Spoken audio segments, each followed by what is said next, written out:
Loads of emptiness in that full Ireland. Ireland is full is a lie. Loads of emptiness. Do these people want to turn our beautiful country into a concrete jungle?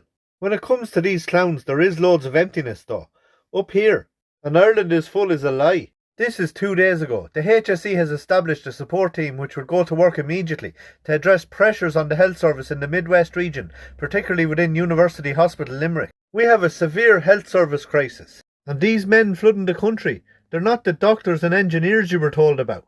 In a country with a population of just over 5 million, we have 670,000 people waiting on hospital waiting lists. GPs are stretched to the limit. It can take up to 2 weeks for some people to get an appointment. We have a mental health crisis, with over 4,000 children on waiting lists for mental health services alone. We have just under 14,000 homeless people in Ireland. What happens to all these services in crisis when you add people to the population, let alone an uncapped number? They all get worse and more people suffer. That's what happens. But not just that. In the very near future, the new to the parish will be competing against the Irish people for all these services. For the hospital beds, the doctor's appointments, the houses. The state and their minions from the NGOs, the welcome crowds. Talk about humanity. But they're alright with tens upon tens of thousands of migrants living in prison-like dorms and iPass centres around the country. Because there's way too much money to be made from this state-sponsored and glorified human trafficking.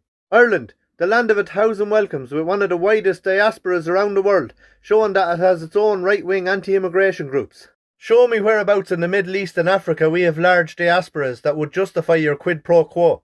Read the room, nobody wants what you're selling. That's a great point. Also, the reason we have one of the widest diasporas around the world is because of the last plantation. And did the Irish who left work hard for everything they got?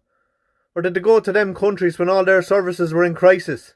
And when their citizens were in a cost of living crisis, working hard and paying over the odds for everything? Did they get everything handed to them on a plate?